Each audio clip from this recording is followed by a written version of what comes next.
a lo importante, mis amados hermanos, que es la palabra de Dios. Acompáñeme, por favor, acompáñeme, por favor, eh, al Evangelio de Mateo, capítulo 21, versículo 18. Vamos a leer hasta el 20. Vamos a retomar en nuestro estudio acerca del Evangelio de Mateo. Evangelio de Mateo, capítulo 21, versículo 18 al 20. Cuando lo tenga, diga amén. Ya somos más. Entonces dice la palabra de Dios: por la mañana, cuando regresaba a la ciudad, Jesús tuvo hambre. El Señor Jesús le daba hambre. Claro que sí, mis hermanos. Era tan humano como usted y yo. Tuvo hambre. Y al ver una higuera junto al camino, se acercó a ella, pero no halló nada en ella sino hojas. Y le dijo: nunca más brote fruto de ti. Y al instante se secó la higuera. Los discípulos se maravillaron al ver esto y decían: ¿cómo es que la higuera se secó al instante? Bien impresionaste estos pasajes, y que Dios nos ayude a abordarlos. Cierre sus ojos un momento y vamos a orar. Padre, en el nombre de Jesús, gracias te damos, Señor amado, por este tiempo que tú nos das, Señor. Gracias por el regalo de la vida, el regalo de tu gracia, de tu misericordia, que podemos disfrutar, Señor amado. Nos ponemos en tus manos, que sea tu Espíritu Santo, Señor, el que abra nuestros oídos para poder escuchar, Señor, atentamente tu palabra. Nuestra mente para poder entenderla y nuestro corazón para sembrar tu palabra. Nos ponemos en tus manos y te damos las gracias en el nombre de Jesús. Amén y amén. Gloria a Dios. Muy bien, mis amados hermanos, el tema que quiero tratar con usted esta tarde, yo le he puesto cuando no hay fruto, ¿ok? Porque del resto del capítulo, este es el evento que más marca el resto o esta última parte del capítulo. El primer evento, si se recuerda, es cuando el Señor Jesús limpia el templo. ¿Se recuerda de ese? Cuando vimos eso, cuando el Señor Jesús limpia el templo, y lo limpia, mis amados hermanos, eh, por todo el mercadeo que se había hecho, por todo el relajo, precios a sobrecosto y un montón de cosas, mis amados hermanos. Un montón de situaciones que se habían hecho en el templo. Y bueno, el Señor Jesús tuvo que limpiar el templo y se fue. Dice la Escritura que entró a Jerusalén, limpia el templo y se retira de la ciudad. No se queda en Jerusalén. Al día siguiente, Jesús decide regresar a Jerusalén. Tiene hambre, ve la higuera, pero no encuentra fruto. Y el Señor Jesús obviamente se enojó y le dice: nunca más va o florezca fruto en ti. Y la higuera se secó. El Evangelio de Marcos relata este mismo evento de una manera un poquito distinta, porque el Evangelio de Marcos es más específico y dice que no era tiempo de fruto. Entonces ya se pone más interesante ahí el asunto, porque entonces, ¿por qué el Señor Jesús le dice a la higuera que no va a tener más fruto cuando no era tiempo de fruto? ¿Me entiende? El Evangelio de Marcos lo pone un poquito más complicado, porque entonces dice: no era tiempo de higos, pero Jesús fue a buscar fruto y no lo encontró. Respecto a esto, mis amados hermanos, antes de dar la explicación cultural o el por qué no encontró fruto cuando de por sí no era tiempo de fruto, el Señor Jesús con este acto estaba simbólicamente hablándole a Israel, a la actitud de Israel. Es un pasaje difícil de interpretar, de entender, incluso de digerir para quien recibe la explicación, porque todos los milagros de Jesús eran en beneficio o de las personas, o incluso la naturaleza se volvía más benevolente. Por ejemplo, cuando calmó la tormenta, la naturaleza fue más benevolente. Pero al parecer, este milagro es un milagro donde provoca algo negativo, donde en lugar de beneficiar, afecta, en este caso, a la higuera. O sea, sí es un milagro, porque lo es, pero es demasiado extraño en el sentido de lo que Jesús hizo. Porque, le repito, el Señor Jesús hacía milagros y todos estos milagros eran en beneficio o de las personas o de incluso de la naturaleza, ¿no? Pero este milagro en específico es un milagro complicado de abordar, complicado de entender porque miren, mis amados hermanos, no es nada sencillo en este aspecto. No es nada sencillo el ver que el Señor Jesús maldice la higuera. Al respecto entonces de esto, mis amados hermanos, vamos a ver la parte cultural de lo que pasó. Marcos dice que no era tiempo de higos.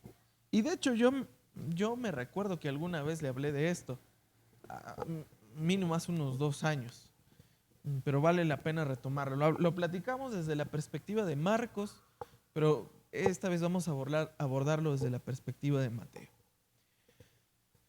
Investigando un poquito acerca del por qué Jesús busca fruto en un árbol o en una higuera que no era tiempo de fruto, en Israel, mis amados hermanos, había algo así en las higueras, lo voy a llamar así para que me entienda, un prefruto, ¿sí? Un prefruto, que eran como higos, pero eran más ácidos. ¿Sí ha comido higos usted? Sí ha comido. Son muy dulces, ¿verdad? Son muy dulces. Particularmente a mí no me gustan mucho, pero sé que hacen muy bien y tienen un montón de beneficios, ¿no? Y si los ha probado, son demasiado dulces. Yo creo que es de las frutas más dulces que hay. Pero antes de que ese higo maduro saliera, ese higo dulce, la higuera daba una especie de prefruto, que eran como unos higos más chiquitos, que servían para alimento, pero eran ácidos.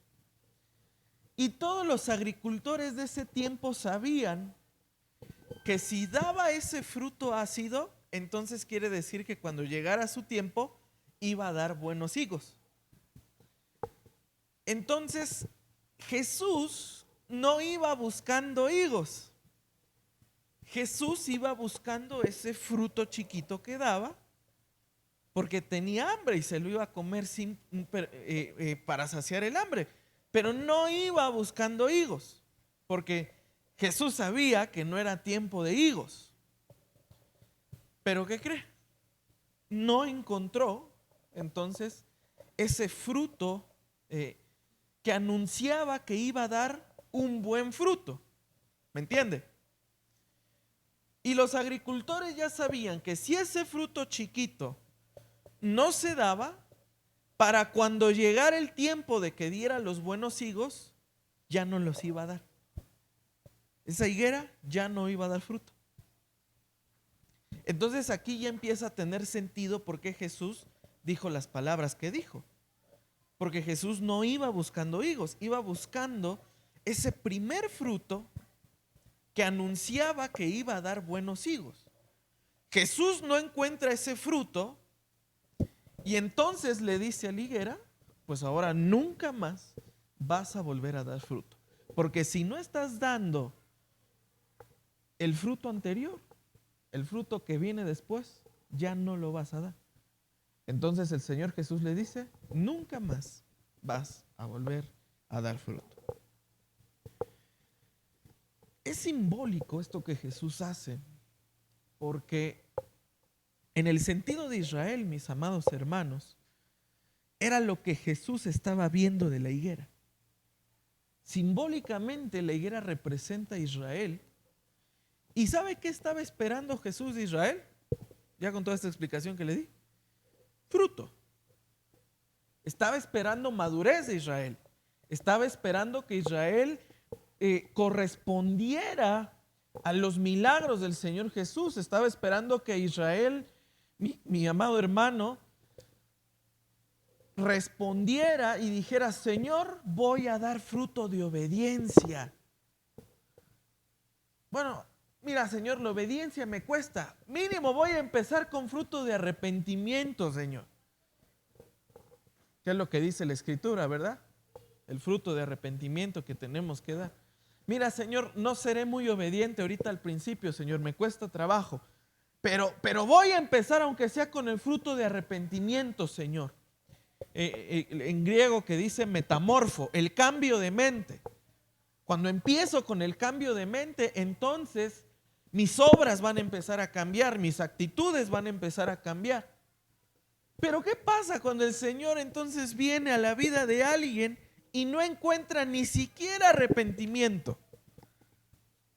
Ni siquiera la intención de cambiar, ni siquiera la intención de madurar, ni siquiera la intención de hacer algo por su vida en beneficio del mismo, mi amado hermano, porque al final de cuentas el madurar le beneficia a uno mismo.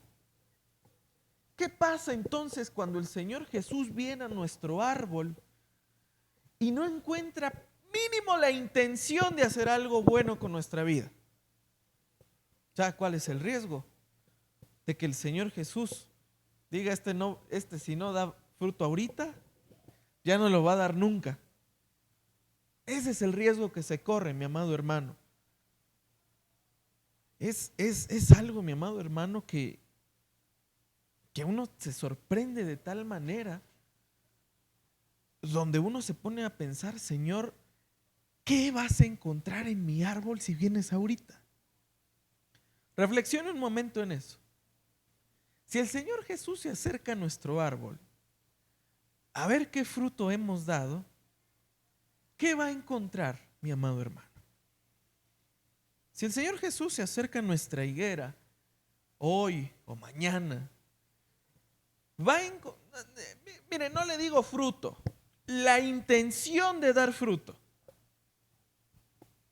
Alguno puede decir: no, hermano, yo ya estoy maduro en ese sentido, ¿verdad? Yo ya estoy listo, es más, que venga el Señor y con mi fruto alimente a los demás. Hay gente así, ¿verdad? Que se creen los muy maduros y son como esas manzanas gringas que luego nos venden, ¿verdad? Bien grandotas y cuando uno le muerde y parece que uno está comiendo no sé qué cosa.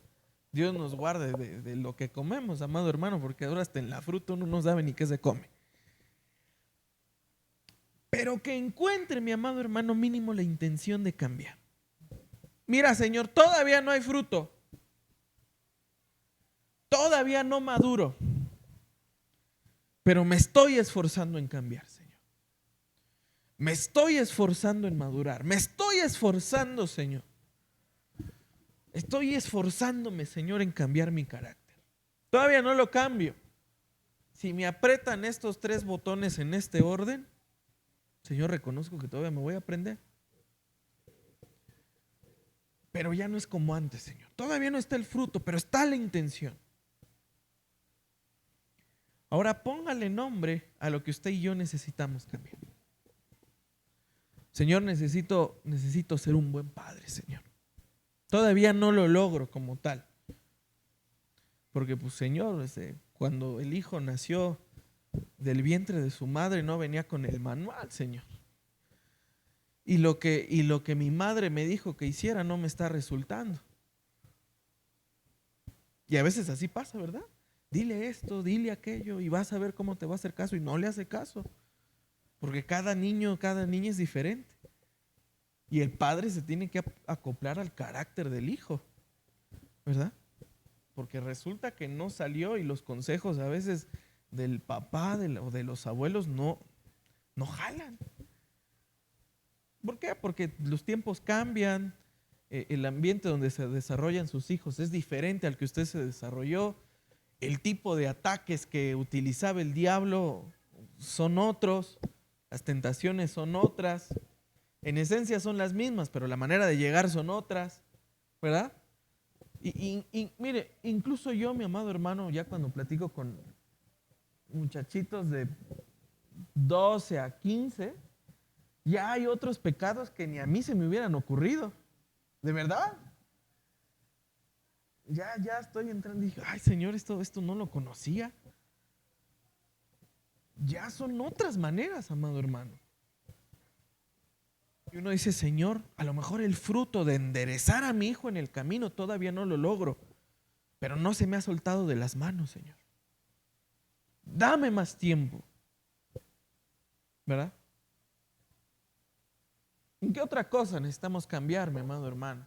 Yo creo que el carácter es algo que todos en algún área de nuestro propio carácter necesitamos cambiar, ¿verdad? Especialmente quizás los caracteres que no son muy pacientes. Especialmente ese tipo de caracteres se requiere mucha atención en ese sentido, ¿verdad? Poco tolerables. Y los hemos catalogado mal porque pensamos que la gente que se enoja más rápido, pensamos que la gente que es más iracunda, que la gente que trata de imponer su carácter sobre los demás, decimos, ay, este tiene carácter fuerte, pero en la realidad es que no es así. Esa persona tiene carácter débil. Débil en el sentido de que no sabe controlar sus emociones y luego las saca, porque no se sabe gobernar. Perdóneme que se lo diga, pero se lo tengo que decir. Hay gente que no se sabe gobernar y como saca el carácter a flor y dice, aquí se hace lo que yo digo, ¿verdad? Y no se sabe gobernar, no sabe llegar a acuerdos. Esa es una persona que tiene un carácter débil. Y eso es algo que el Señor tiene que tratar en nosotros, pero nosotros debemos de tener la intención de cambiarlo, la intención de dar un fruto de paciencia, de dar un fruto de benignidad, mi amado hermano, de dar un fruto que aprenda a soportar, que aprenda a tolerar, porque al final de cuentas esa es una de las cualidades del amor. Ahí está en Corintios 13, que el amor todo lo soporta, ¿verdad? Sí, ¿verdad? Sí, él lo ha leído y todo lo cree, todo lo sufre. Y a veces creemos, mis amados hermanos, que porque el carácter impone, entonces soy fuerte. No, en realidad es débil, porque no se sabe gobernar. Lo corrigen tantito y ya se enoja, ya se quiere ir, porque piensa que lo están humillando. Obviamente hay maneras de corregir, ¿verdad? Yo a algunos les he dicho, usted tiene todo el derecho de corregir a sus hijos, todo el derecho. Pero le doy un consejo, no lo haga en público. Corríjalos. ¿Les puedo pegar? Bueno, Proverbios dice que al que ya es necio, pues hay que darle vara en los lomos, no en la espalda, o sea, está hablando de las nalgas. O sea, ¿por qué? Porque ahí sí le va a doler, pero no lo va a lastimar. ¿Me entiendes? Le va a doler, pero no le va a lastimar. Obviamente, ese es el último recurso cuando no quiere entender. Porque a veces hay padres que desatan toda su ira en sus hijos y con el pretexto de lo voy a disciplinar, descargan toda la ira en un error del niño que no necesariamente necesitaba una corrección física. Entonces, tenga cuidado con eso. Obviamente, si ya tiene más de 12 años, ya no puede hacer eso, ¿eh? Ya dice la escritura que ya hay que estorbarle, ¿verdad? Y el estorbo duele más a veces que un varazo, ¿verdad? El que un padre aprenda de una buena manera a estorbar a sus hijos, duele y disciplina más y madura más que a veces un golpe. ¿Por qué? Porque de niño lo entiende, pero ya de muchachito ya razona más cosas y ya le va a empezar a contestar y todo eso que usted alguna vez hizo con sus padres, resulta que este lo tiene hasta potenciado. Algunos de nosotros, mis amados hermanos, tenemos que trabajar con la paciencia, ¿verdad? La obediencia. Mire, mi amado hermano, ¿en qué se prueba la obediencia? ¿En lo que nos gusta o en lo que no nos gusta? ¿Dónde cree usted que se prueba la obediencia? ¿Dónde usted cree que Dios va a probar? Este es obediente. Haciendo algo que nos cueste trabajo hacer.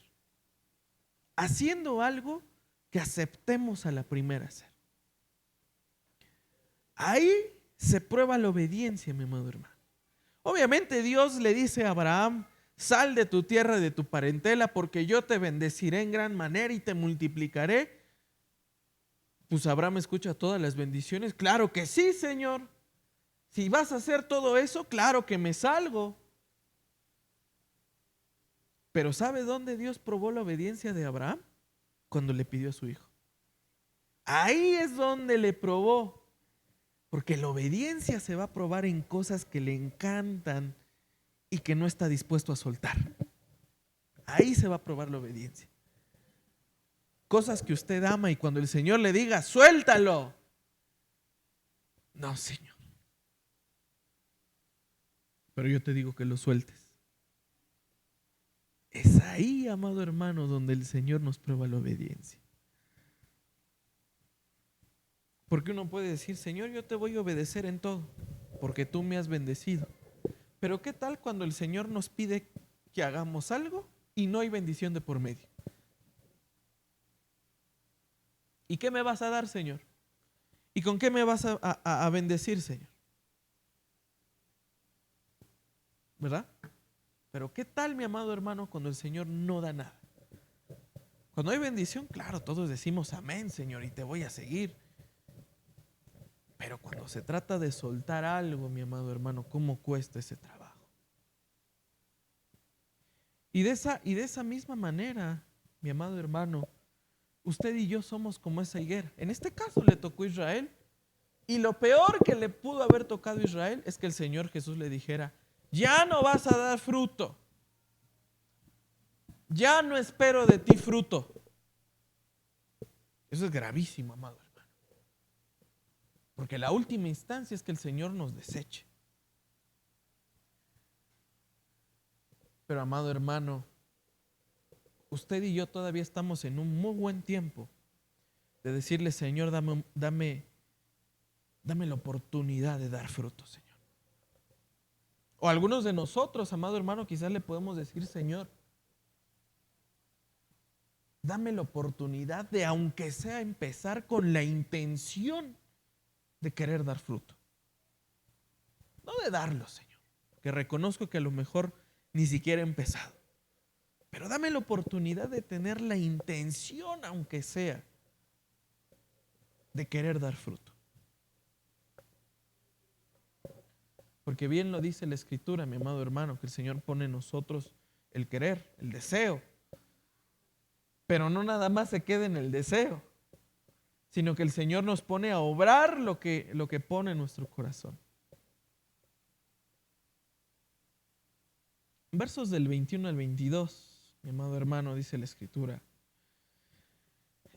Este es un pasaje también bastante difícil por el contexto de lo que acaba de suceder. Jesús le respondió: en verdad les digo que si tienen fe y no dudan, no solo harán lo de la higuera, sino que aun si dicen a este monte: quítate y échate al mar, así sucederá. Y todo lo que pidan en oración creyendo, lo recibirán. Mire, amado hermano, vamos a ser muy honestos en este pasaje. Si leemos el versículo así solo, uno dice amén, ¿verdad? Si lo leyéramos así sin leer el anterior, uno va a decir amén. Pero ¿por qué Jesús habla de la fe cuando acaba de maldecir una higuera? ¿No? ¿No se ha puesto a pensar en eso? ¿Por qué Jesús dice de alguna manera: lo que ustedes pidan creyendo en oración y si tienen fe, no solo verán esto como la higuera, sino que también pueden mover montes, ¿verdad? Y Jesús hace alusión en otro contexto de del monte, ¿verdad? Cuando habla de la semilla de mostaza, que es prefigura de la fe, que si hay fe como del tamaño de una semilla de mostaza, uno puede decirle a aquel monte, muévete, y se va a mover, o échate al mar y también se va a mover. Y eso es solo lo que hace la fe del tamaño de una semilla de mostaza. Pero en este caso aquí, mis amados hermanos, investigando en bastantes comentarios respecto a estos pasajes, la conclusión de los eruditos es que Jesús es soberano para ocupar las figuras y los mensajes que Él quiere ocupar. Porque Jesús al final de cuentas es Dios, ¿verdad? Estamos hablando de Dios. Dios es el que está hablando. Dios es el que está diciendo. Dios es el que está declarando. Y Él es soberano, mi amado hermano, para ocupar el ejemplo que Él quiere ocupar para figurar la fe. Ahora, al respecto de esto, no quiere decir que si uno va con una persona y le dice, te maldigo en el nombre del Señor, y lo digo con fe, se me va a cumplir. Ojo, eso no es lo que está enseñando el pasaje. No es lo que Jesús está enseñando. Ya le di el contexto y es de gente que no da fruto. ¿Me entiende? El contexto es ese. La higuera representa a la gente que no da fruto. Entonces, el que sí da fruto, ¿qué va a producir en su vida? Fe. Y el que tiene fe, lo que pida orando y creyendo en el Señor, entonces se le cumplirá. Pero ¿qué pasa aquel que es como la higuera y no da fruto? Se va a secar. Mire, amado hermano, no estoy meramente enseñando que la fe está condicionada al fruto, pero sí está conectado, sí tiene que ver. Porque al final de cuentas la fe también es parte del fruto del Espíritu. ¿Se acuerda?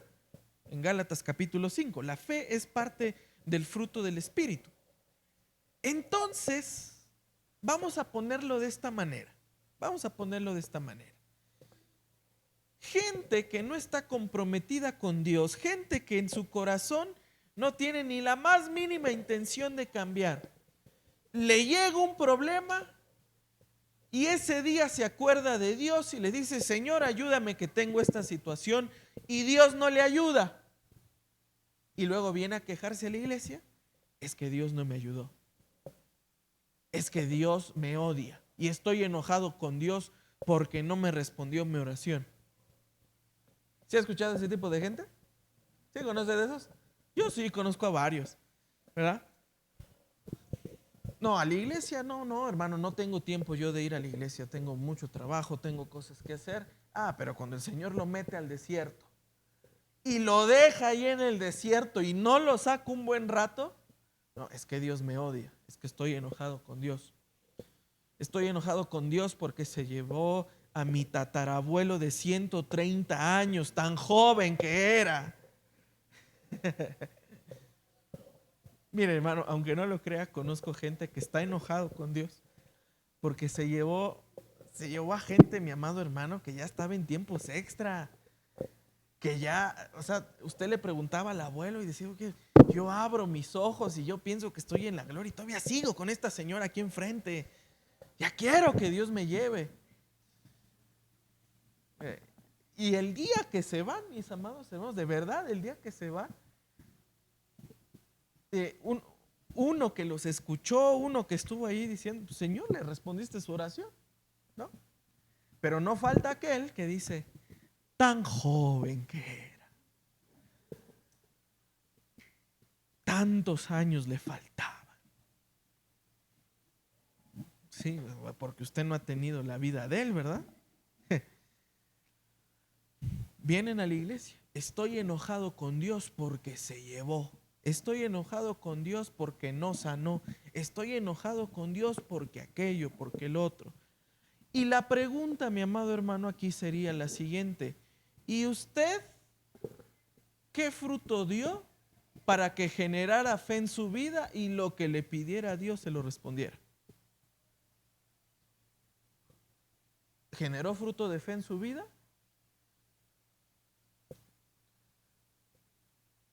Y es ahí donde, como decimos, la puerca tuerce el rabo.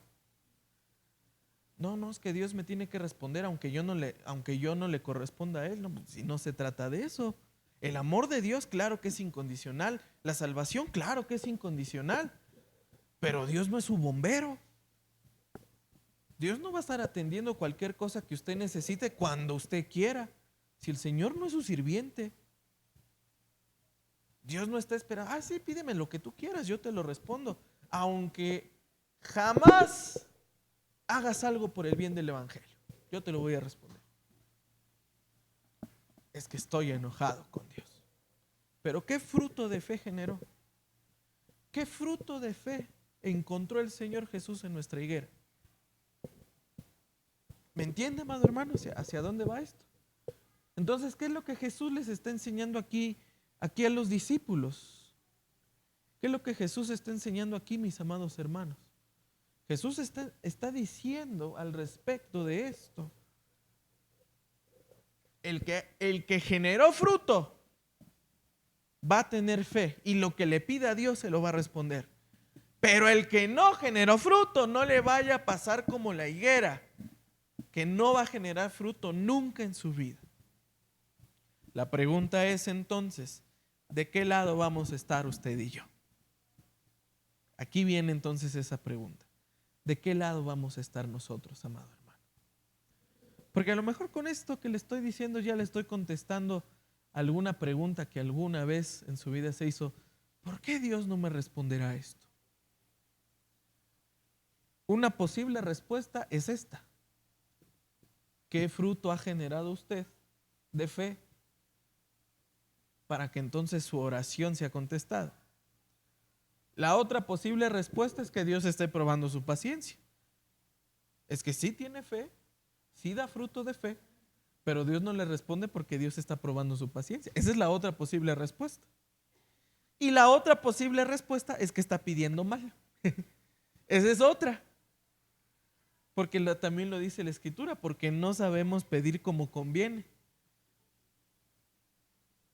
Esa es otra posible respuesta. Estamos pidiendo mal, mi amado hermano. Señor, mata a fulano de tal, por favor, Señor, mátalo. Llévatelo, Señor, a tu presencia si quieres, pero llévatelo, Señor. Hijo mío, pero es tu esposo. ¿Cómo, hijo? ¿No?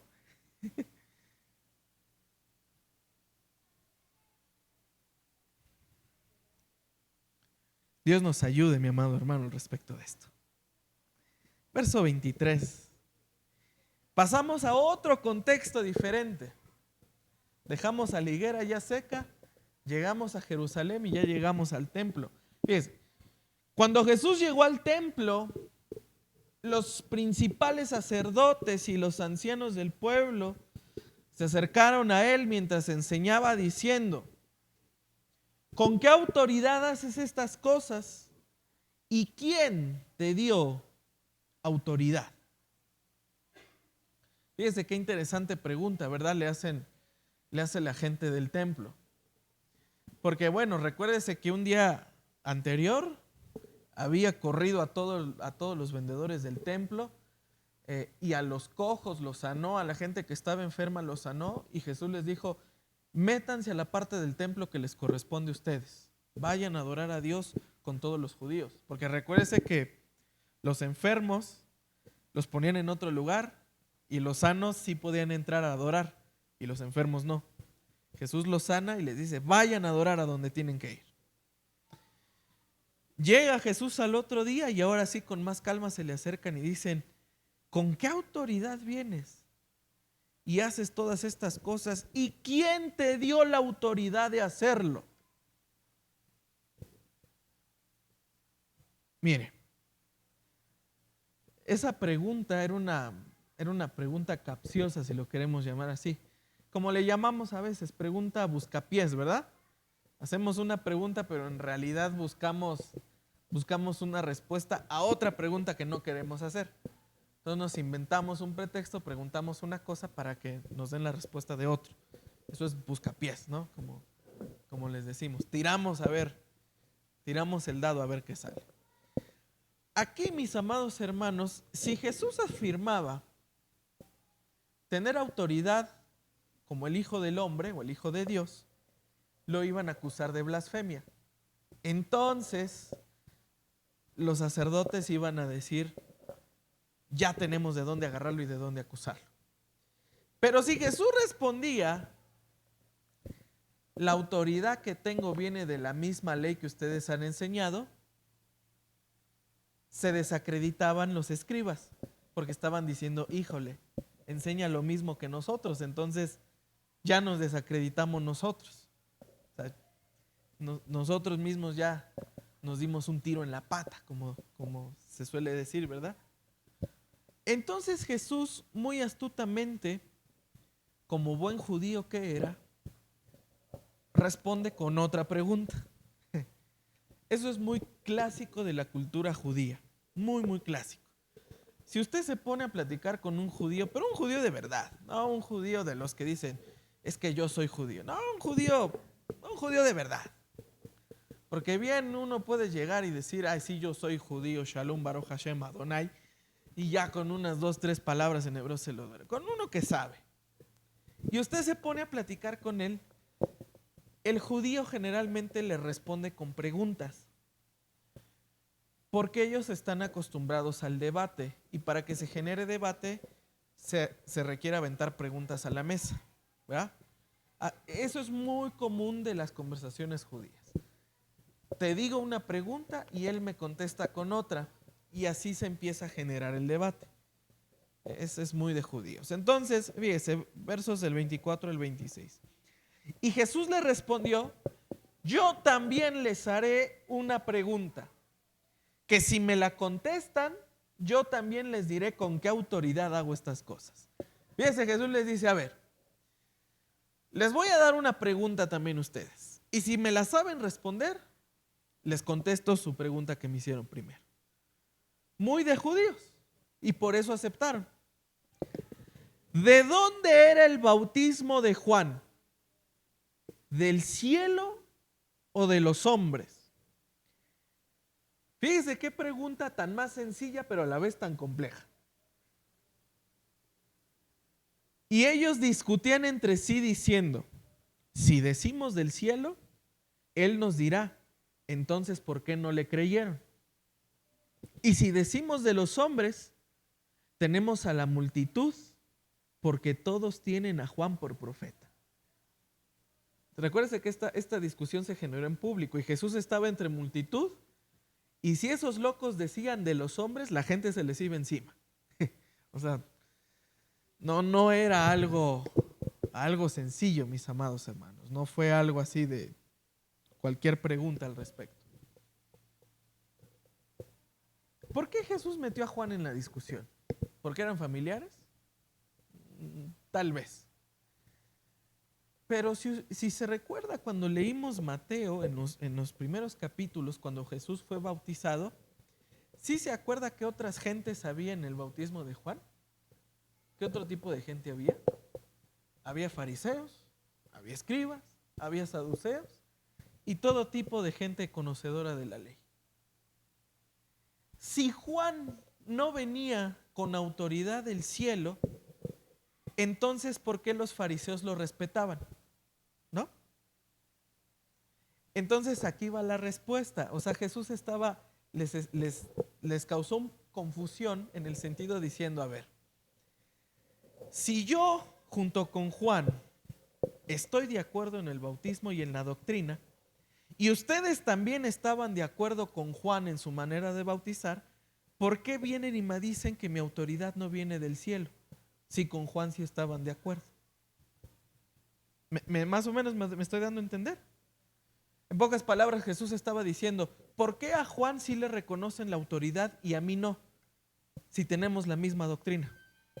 Es lo que Jesús estaba diciendo en pocas palabras. Entonces díganme, ¿Juan era un hereje o no? Y muy probablemente varios de esos fariseos estuvieron con Juan y dijeron, híjole, es que tiene razón.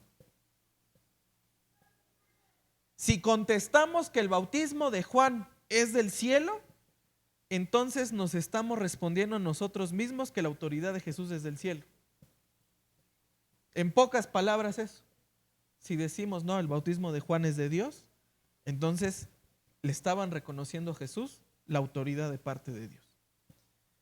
Pero si ellos decían, no, es que es bautismo de los hombres, es un bautismo hereje, ellos se tiraban en el pie diciendo, híjole, entonces ¿por qué nosotros nos bautizábamos también con Juan? Si era bautismo de los hombres, y probablemente 2 que 3 que ahí estaban, tú te bautizaste con Juan, ya no le podemos decir nada. Tú eras discípulo de Juan, ya no le podemos decir nada. ¿Me entiende, mi amado hermano, al respecto de esto? Por eso se genera toda esta discusión diciendo, híjole, ¿qué le contestamos? Si todos los que estamos aquí estábamos de acuerdo con Juan y Jesús tiene razón en también estar de acuerdo con Juan, porque a Juan no le reprochó nunca nada. Es más, se recuerda que lo vimos, el mayor de todos los profetas. ¿Sí se acuerda quién dijo quién era? Jesús. ¿Quién era el mayor de todos los profetas según Jesús? Juan.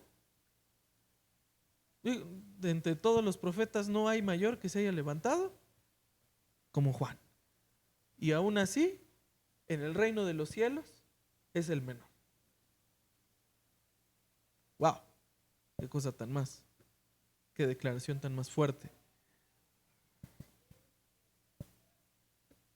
¿Sabe, amado hermano, a veces cómo hay gente que cuestiona a uno de dónde viene o qué hace? ¿No le ha tocado gente así? ¿Y a ti quién te mandó? ¿No le ha tocado gente así? ¿Y usted por qué está diciendo esto? ¿Y usted con qué autoridad me está diciendo las cosas? ¿Y usted con qué autoridad viene y me dice aquello? Pues bueno, pues porque me mandaron y me delegaron. ¿Quién lo delegó? Y ya cuando da el nombre del jefe, ya no dice nada, ¿verdad? ¿No le ha pasado? ¿Es gente así? Y eso pasa no solo en el contexto de la iglesia, pasa en el contexto del trabajo, todo tipo de contexto pasa esto, ¿no? Miren, mis amados hermanos, la desacreditación de los hombres siempre va a estar presente, siempre, mi amado hermano. Siempre va a venir uno que lo desacredite, siempre va a venir uno que le quiera hacer menos. Pero usted tenga la certeza y la seguridad de que no venimos en nombre nuestro, ¿verdad?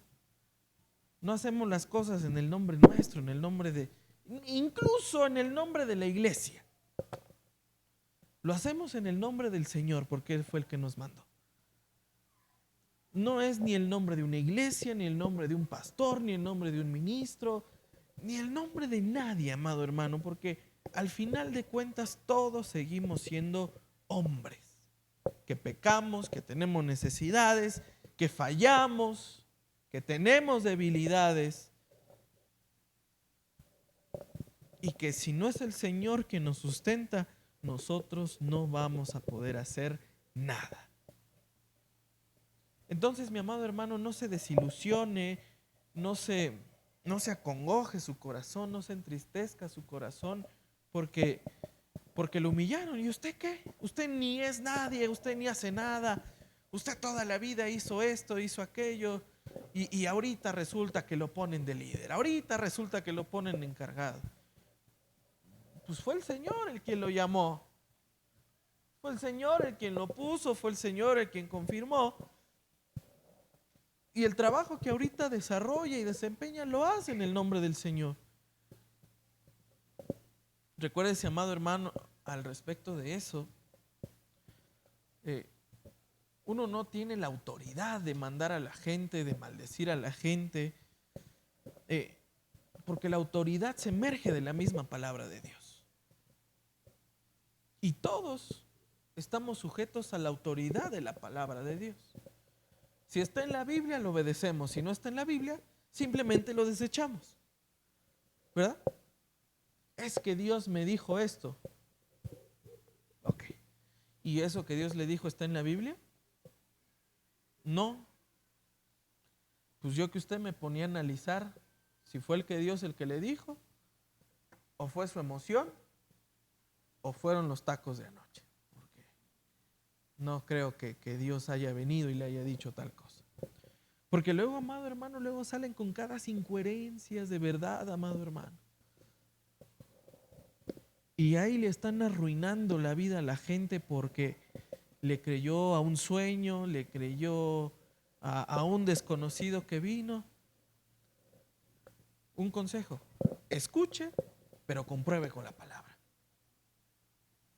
Lo que le digan, no se cierre, pero compruebe si todo lo que le están diciendo está en la Escritura. Si no está en la Escritura, no le vaya a decir a esa persona: falso, profeta, hijo de Baal. Mejor no le crea ahí y nada más, ¿no? Conocí alguna vez a alguna persona que me decía: es que yo cuando Dios me habla no me puedo contener. Es que tengo que decirlo porque el Espíritu me empuja, el Espíritu me impulsa y no me puedo contener. Y con todo el amor de Dios, políticamente correcto y con coraje también, pero me lo contuve, le dije: mire, hermano, y le pasé un versículo tan pequeñito del libro de Apocalipsis que dice que el espíritu de los profetas está sujeto a los mismos profetas. ¿Qué quiere decir ese versículo? Que el impulso de hablar algo está dominado por la persona, no externo. Es decir, que si la persona tiene algo que decir, tiene la capacidad de gobernarse, autodominarse o tener dominio propio y hablarlo cuando sea oportuno. ¿Qué es lo que quiere decir ese versículo tan sencillo que está ahí en Apocalipsis? El espíritu del profeta está sujeto a la misma persona, su dominio propio. No es que venga: ay, es que el espíritu me está impulsando y te lo tengo que decir ahorita. ¿Y verdad? Y ay, le está dando la temblorina que uno no sabe si está enfermo o trae baja el azúcar, pero ahí está, ¿verdad? Y Rambo saca la bazuca, quema la rama seca. Así te dice el Señor. ¿Por qué no se sujeta? Sujétese al espíritu y dígalo en un momento oportuno, ¿no?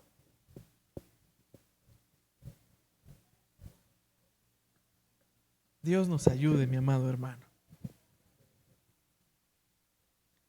Verso 27. ¿Qué le respondieron entonces al final de toda esta pregunta y toda esta discusión? ¿Qué le dijeron? No lo sabemos. Él a su vez dijo: entonces tampoco yo les diré con qué autoridad hago estas cosas.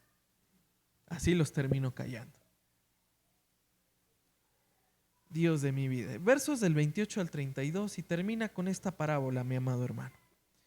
Pero ¿qué les parece? Un hombre tenía 2 hijos. Llegándose al primero le dijo: hijo, ve, trabaja hoy en la viña. ¿Y qué le respondió? No quiero. Ah, se parece a su hijo, amado hermano. No, no se crea. No quiero. Pero después, arrepentido, ¿qué hizo el hijo? Fue. O sea que sí se puso a trabajar. Llegándose al otro le dijo lo mismo y éste respondió: yo iré, Señor. ¿Pero qué hizo? Pero no fue. ¿Cuál de los 2 hizo la voluntad del Padre? El primero, respondieron.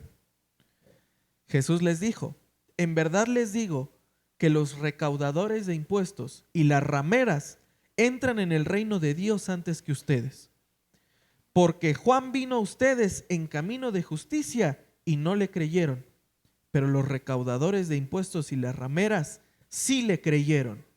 Y ustedes, viendo esto, ni siquiera se arrepintieron después para creerle.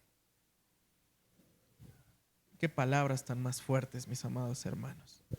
Es una parábola muy hiriente en este sentido. El primer hijo, el que le respondió: no quiero, pero después se arrepintió y obedeció. Representa a las rameras, los recaudadores de impuestos, y usted y yo también, aunque no le guste. Ahí estamos en ese paquete. Sí, con esos locos, con esas locas, con esos asesinos, con esos rateros, con todos esos. Ahí entramos usted y yo. Porque muy probablemente, amado hermano, la primera vez que Dios nos llamó, ¿sabe qué contestamos? No, porque yo tengo mi vida, porque yo tengo mis asuntos, porque yo quiero ser libre, no quiero tener la atadura de la religión, ¿verdad? Siempre se sacan ese rollo. Es que la religión te tiene atado, te tiene esclavizado, te mantiene ignorante todo el tiempo. Lo que tú quieras. Pero después de un tiempo, ¿sabe qué pasó? El Señor lo enfermó, lo accidentó, le mató a alguien, o casi lo mata a usted, o le quitó a alguien, o lo metió en un problema, o lo metió en un desierto. Algo hizo el Señor con su vida que aquí está, ¿verdad? Algo le hizo el Señor que dice, no, Señor, sí quiero. Sí quiero, Señor. Aquí estoy, heme aquí, Señor. Habla que tu siervo escucha, Señor. Pero sabe, hay gente que uno le dice, escucha y obedece. Y esos son los peores. Porque de frente, ¿sabe qué te van a decir? Sí, y todavía le dicen Señor. Mire, abriéndole mi corazón un poquito con usted. Al menos aquí dentro de la iglesia. Para darle contexto, no estoy hablando de ninguno de los que están aquí, ¿sí? Estoy hablando de gente que ya ni está. Pero la gente que ya ni está alguna vez vino y me dijo, yo te voy a apoyar en todo lo que necesites. Yo te voy a ayudar en todo lo que... Aquí estoy para ayudar, aquí estoy para apoyarte. ¿Y qué cree? Pues ya ni están. Yo a veces me pregunto y digo, ¿para qué uno se compromete a cosas que ni va a cumplir, verdad? ¿Para qué uno dice algo que no va a cumplir? Mire, hermano, sí le ayudo, pero le ayudo a medias. A mí me gusta irme temprano, no me gusta quedarme con usted a solucionar los problemas. ¿Sabe qué? Yo le ayudo de 10 de la mañana a 2:30 máximo. Yo me voy a mi casa. Ah, bueno, sé que cuento con usted a medias, pero me lo dijo. ¿Pero para qué viene? No, hermano, yo aquí voy a estar y yo voy a apoyar y yo voy a decir y yo, a mí dígame qué tengo que hacer, si lavo los baños y digo, ¿para qué habla esa gente? Y digo, bendito sea Dios, ese consejo, incluso antes de tener el ministerio, me lo dieron desde antes. Ten cuidado de la gente que te diga, aquí estoy contigo. De esos son los que más cuidado tienes que tener. De los que no hablan, pero sí te apoyan en silencio, a esos dale la confianza. En eso sí confía. Pero de los habladores, no te fíes. Y alguna vez hace años me dieron ese consejo. Entonces lo doloroso no era ver cómo se comprometieron y se iban. Lo doloroso era saber que fulano de tal era de ese grupito que hablaba y después se iba. O sea, lo doloroso fue ver, decir, híjole, ¿a poco tú eres de ese grupo? No me lo esperaba. Digo, a lo mejor en ese momento lo hicieron con buena intención o no sé, digo, uno no está en la mente ni en el corazón de las personas para saberlo, ¿verdad? Pero al final de cuentas no hubo compromiso. Pero gente que es como el primer hijo, que a lo mejor a la primera dijo no, pero después dijo, híjole, sí tengo que hacer algo por la obra del Señor. Tengo que hacer algo por la viña del Señor. Y arrepentido fue y obedeció a Dios. En eso sí hay que confiar, mi amado hermano. Porque la obediencia de palabra es rebeldía. Pero una persona arrepentida que hace la voluntad de Dios ya aprendió a obedecer. El arrepentimiento, por eso le digo, provoca fruto. El arrepentimiento provoca obediencia. Por eso Jesús interpretó esta parábola de esta manera. Los publicanos, las rameras eran como el primer hijo. No presentaron ninguna intención de obedecer a Dios, mi amado hermano. Pero los líderes religiosos, los sacerdotes, los más ungidos, los profetas, esos eran como el segundo hijo. Habladores, pero en el corazón desobedientes. Me acuerdo una vez que escuché a un muchachito de esos muchachos rebeldes que uno dice, Señor, o algo están pagando sus padres o no sé por qué él es así, ¿verdad? Que alguna vez su papá, muy enojado de algo que había hecho, él estaba sentado viendo la televisión y llega el papá tan enojado y le dice, apágame esa televisión. No la apagó el hijo, la apagó el papá, ¿verdad? De esos arrancones que a veces en lugar de agarrar el control y apagarle, agarran el cable y lo jalan, ¿verdad? También el papá bien paciente, ¿verdad? Para corregir a los hijos. Levántate. No me levanto. Que te levantes, te digo. No me levanto. Hasta que le metió una cachetada y el hijo se levantó. Pero nos contó que dijo, en mi mente sigo sentado.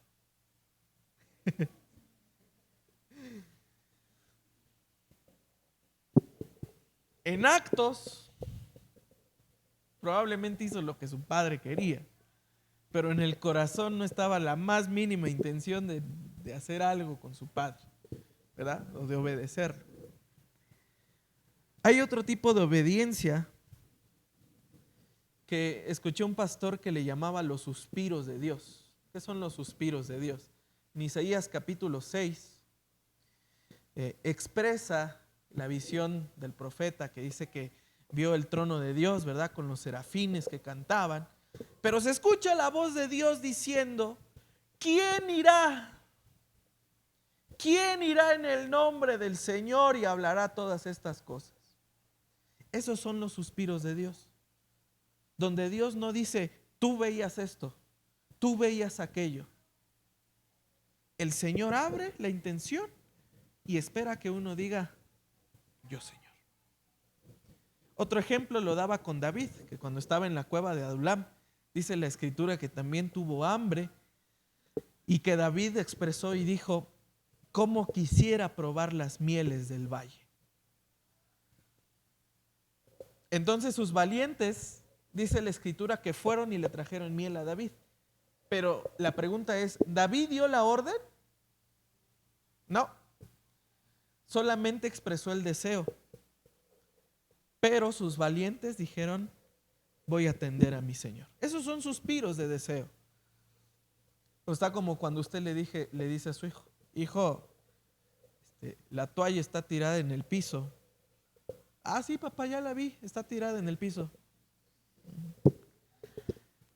¿Qué cree que quiso decir el papá al decir que la toalla estaba tirada en el piso? Levántala. ¿Me entiende? A veces la obediencia, amado hermano, no nada más se prueba tampoco en órdenes. Ve y haz esto, ve y haga esto, ve y ejecuta esto. La obediencia también se mira en qué tan perspicaz eres para entender los suspiros de Dios. Cuando haces algo que Dios directamente no te pide, pero Dios está buscando a alguien que lo haga. ¿Me entiende? A veces Dios abre la convocatoria. ¿Quién va a hacer esto? ¿Quién va a hacer esto? Que Dios diga, ¿cómo quisiera que haya alguien que hiciera esto? Y no señala a nadie de los que estamos aquí. Pero si uno dice, Señor, yo lo voy a hacer, a ese es al que Dios bendice. Entonces, mis amados hermanos, demos fruto de obediencia. Pero no de obediencia de robot, de decir, ¿qué más quieres? ¿Qué más necesitas? No.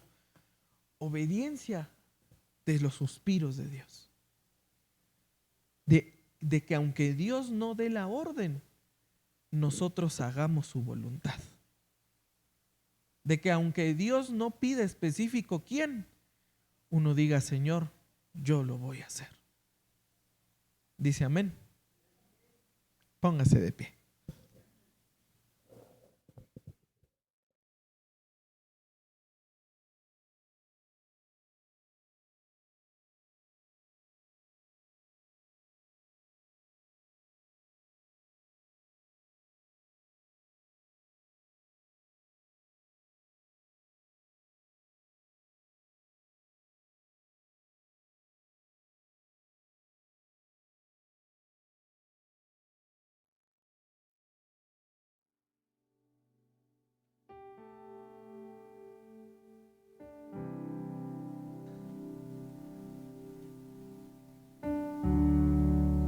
Póngase de pie y reflexiona un momento, amado hermano.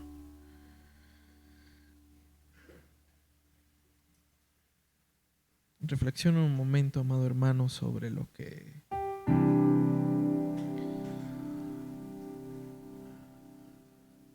sobre el fruto que Dios espera de nosotros.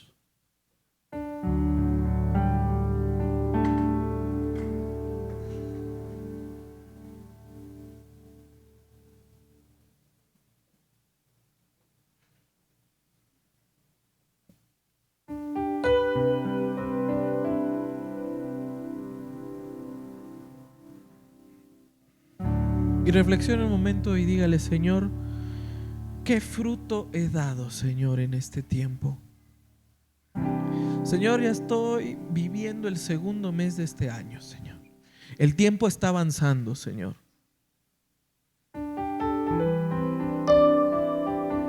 Pero ¿qué fruto he dado, Señor?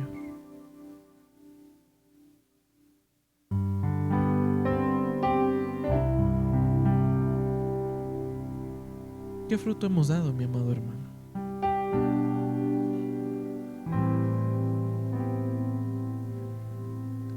¿Dónde estamos parados, mi amado hermano? ¿Hay fruto o al menos la intención de dar fruto?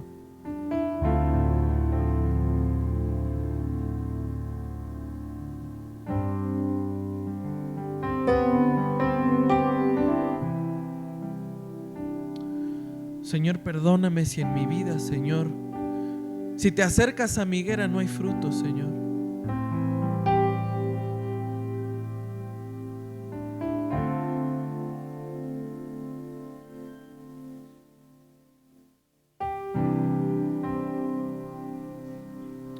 Perdóname, Señor, si en mi vida no está ni siquiera la intención, Señor, de dar. Perdóname, Señor amado.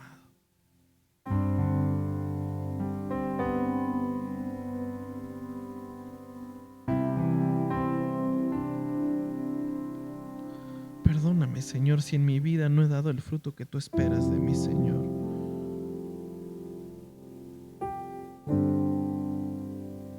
Tómese un momento y dígale: Señor, me arrepiento si mi árbol no da fruto.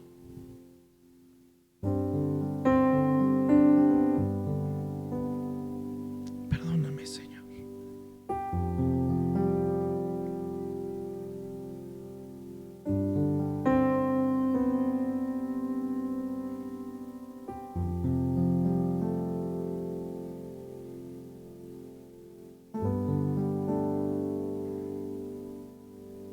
Perdóname, Señor, si me he secado, Señor, también.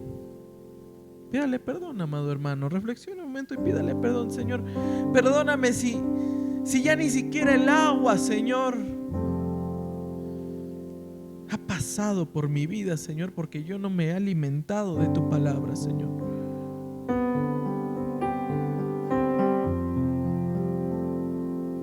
Perdóname, Señor. Perdóname, Señor, si no he madurado para dar un buen fruto dulce para ti, Señor.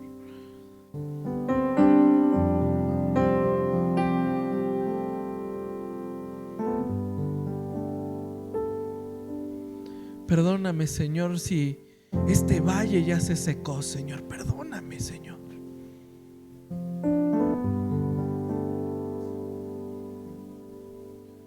Perdóname, Señor amado.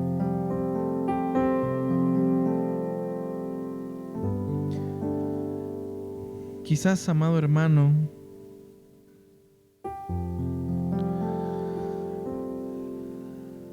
la historia más famosa del libro de Ezequiel es una visión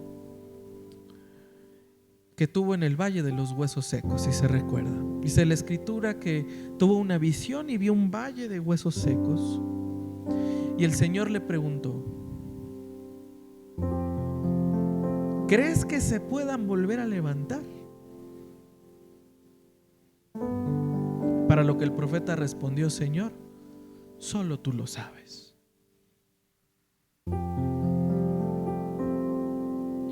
Y dice la escritura, amado hermano, que lo que hizo, le dijo: extiende tu mano y háblale.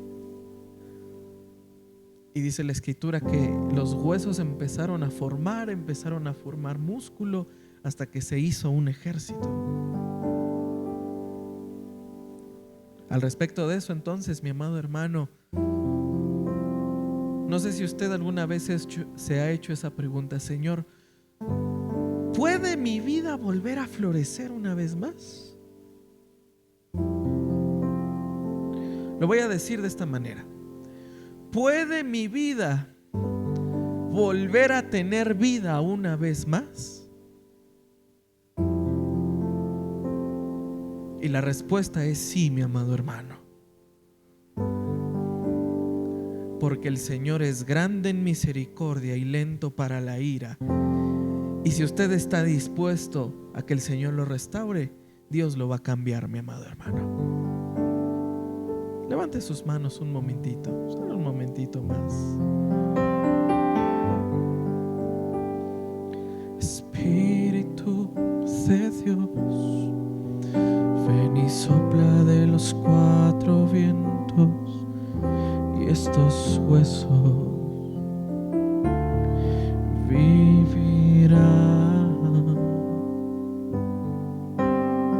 Espíritu de Dios, ven y sopla de los cuatro vientos, y estos huesos vivirán. Dígalo así: ven y sopla, ven y sopla, ven y sopla.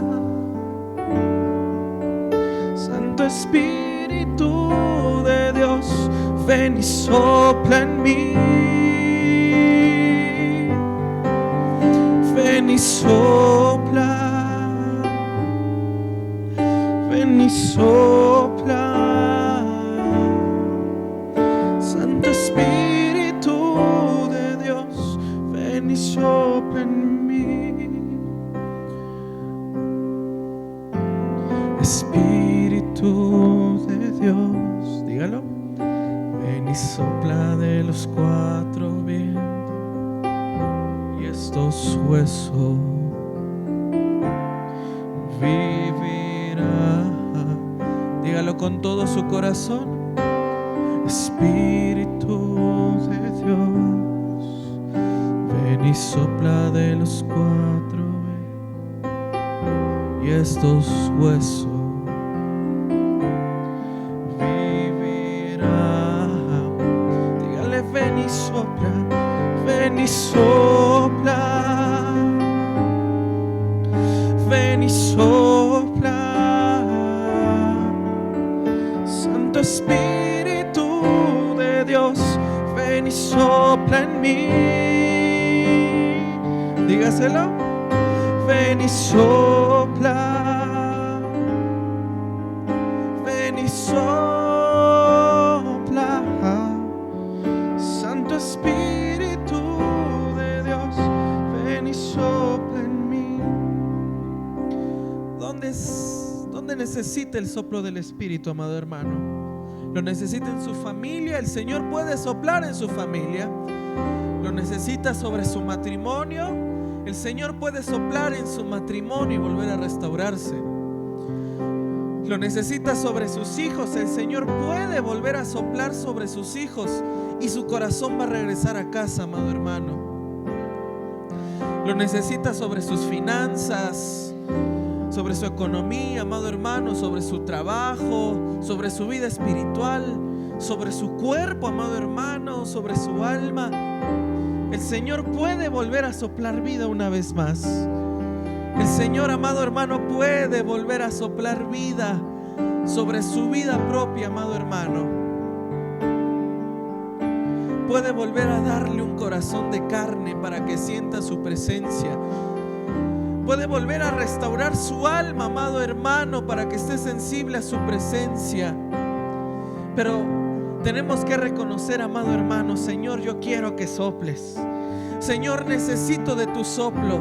Necesito que tu Espíritu Santo, Señor, me toque. Necesito que tu Espíritu Santo, Señor, una vez más me vuelva a llevar al primer amor, Señor. Que vuelva al gozo de mi salvación, Señor amado.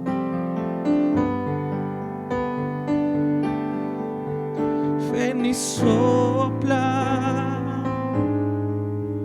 Ven y sopla. Santo Espíritu de Dios, ven y sopla en mí. Ven y sopla.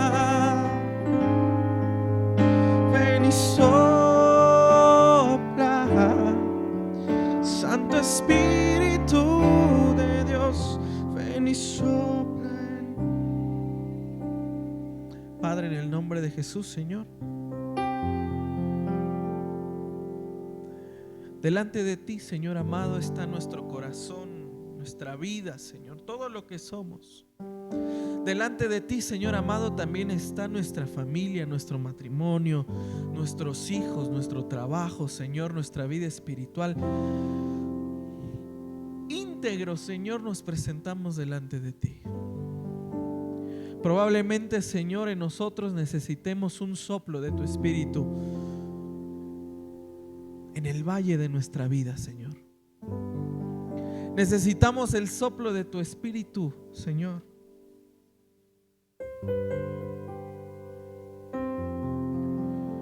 Padre, y hoy con fe te decimos, Señor, sopla en nuestra vida, Señor. Sopla en nuestra familia, Señor. Te damos las gracias, Señor amado. Y te pedimos que constantemente tu Espíritu sea como ese viento, Señor, que refresca nuestra alma, Señor, y nos da vida. Te damos las gracias en el nombre de Jesús, Señor. Amén y amén. Dele un aplauso al Señor.